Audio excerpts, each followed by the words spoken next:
A 200-foot tight wooded corridor. Bogeys seemingly everywhere.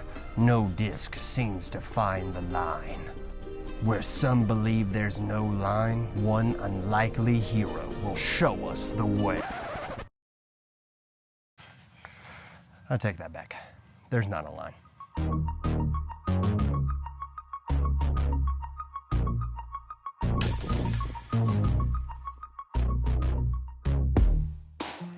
What is up, YouTube fam? Robbie C here. We are back with another video, and I need to take a moment to be honest with you guys. It is never my intention to give y'all the wrong information or steer you in the wrong direction. Part of the process of us learning and improving together is me realizing that some of the advice and teaching that I'm giving isn't fully formed yet. That isn't saying that it's bad advice, but as I continue to work with players, especially while we're out on the course, it's time to readdress some things. Now, I'm a firm believer that biomechanics in the game matter. Shout out to the amazing people like Overthrow who are doing really deep dives and teaching that kind of content in an incredible way. And it's an impossible task to replicate the high quality production that Mikey does. Blogging on my iPhone. Stop that.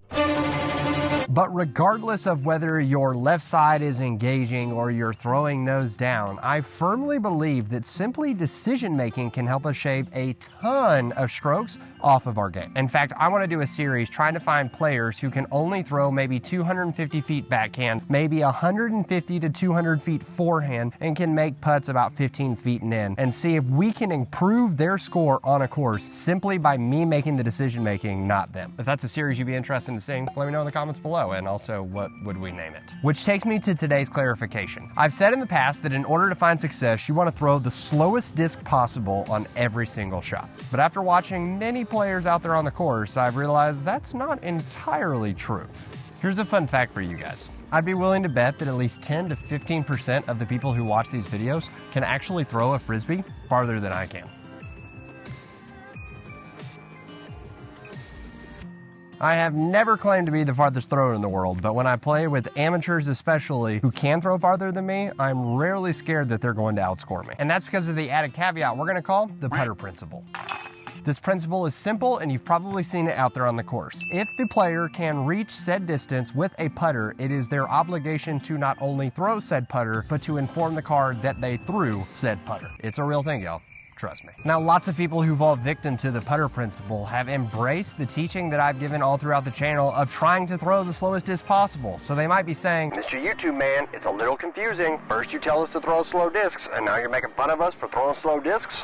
What up with that? And that's fair. Once again, here to fully admit I was wrong. I did not give you the whole picture. So in order to avoid the putter principle, but also allow yourself to score, I want to show you the original tip, with the abbreviated version being you should throw the slowest disc possible as long as it does not require maximum effort on every shot. Now, it's important to note why we put an emphasis on throwing slower discs. Discs like putters and mid-ranges are less affected by the wind based on two factors. Their speed requires less spin and power to get the disc to do what it actually wants to do, which means it takes less effort to get the disc to behave properly, which allows us to focus on other things than raw power. The other is the nose of the disc. Drivers, such as fairways or distance drivers, have a more pronounced or bladed edge, which means the wind affects them a whole lot more, which is what allows them to fly farther. But this bladed edge also gives more action once the disc comes in contact with the ground. That means that most often when you throw putters and mid-ranges, it's more likely to hit and land where you wanted it to land, whereas with drivers, there's more of a chance of a large skip, which can be used in your favor, so there's definitely room for that. Now, while the perks of throwing slower discs are obvious, the putter principle can still come in play. So I've got these two questions I ask as a safeguard to protect myself from that very thing. The first is, will this disc require a full power shot? If the answer is yes, then I head to question 2. Will a faster disc help me be more accurate? If the answer is yes, it's easy. I switch to the other disc and avoid the putter principle in its entirety. And if the answer is no, then I have to accept the consequences of throwing a full power shot,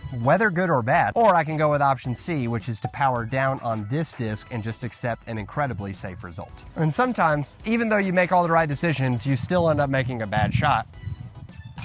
But that's why we practice putting, so that we can make up for those bad shots. After all, we're not robots, so we aren't going to execute every shot picture perfect like it's in our head. But we can make life easier by trying to make the right decisions before the disc even leaves our hand. Take hole 1 for example. 276 feet downhill, can I reach it with a pick? Absolutely. But does that require me to put a lot of power behind the disc? Also yes. In fact, if I was really feeling it, I could even reach this hole with the disc of the people, the Halo Polecat. But I have to remind myself that just because I can reach a hole with a disc doesn't mean that it's the right disc for that hole. Discing up to a mid-range allows me to use less power, which gives me more control on the shot. So while the pig and the Polecat both landed me inside the circle and gave me a birdie look on this hole, they were simply not as easy to land here or as easy or parked shots as just discing up and throwing a mid-range on the hole. Because anytime that you can use a Polecat to putt, you've chosen the right disc. As always, there's exceptions. If you happen to find yourself in a 900-foot hole that goes uphill the entire way and there isn't a challenge or OB in sight, well, grab whatever disc you want, get up there and throw with absolute reckless abandon. You're then gonna pick that one up, probably throw it the exact same way, and perhaps for some of you, you might have to do that a third and fourth time. For others, you're gonna throw an upshot and then simply try to put the disc in the basket. Remember, slower discs and using less power to throw said disc is always going to create more accurate and tighter results for what we're looking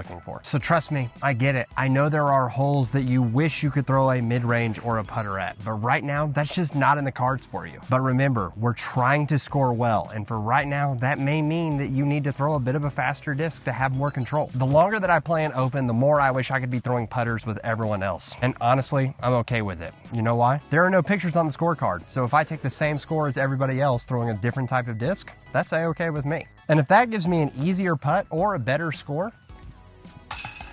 then let's go. It's not about being the guy to throw the big putter shot. At the end of the day, it comes down to strokes. And I hope that this video can help you make the right decisions the next time you're presented with a tee shot, an upshot, or just throwing a disc in general. As always, I want to say thank you for watching and thank you for tuning in. If you haven't subscribed, I would really appreciate the support. And if you've chosen not to subscribe and you have a valid reason, well, kudos to you on that. No shame here. Thank you so much for watching. I hope you have an amazing rest of the week. But for now, I'm gonna leave you with the birdie.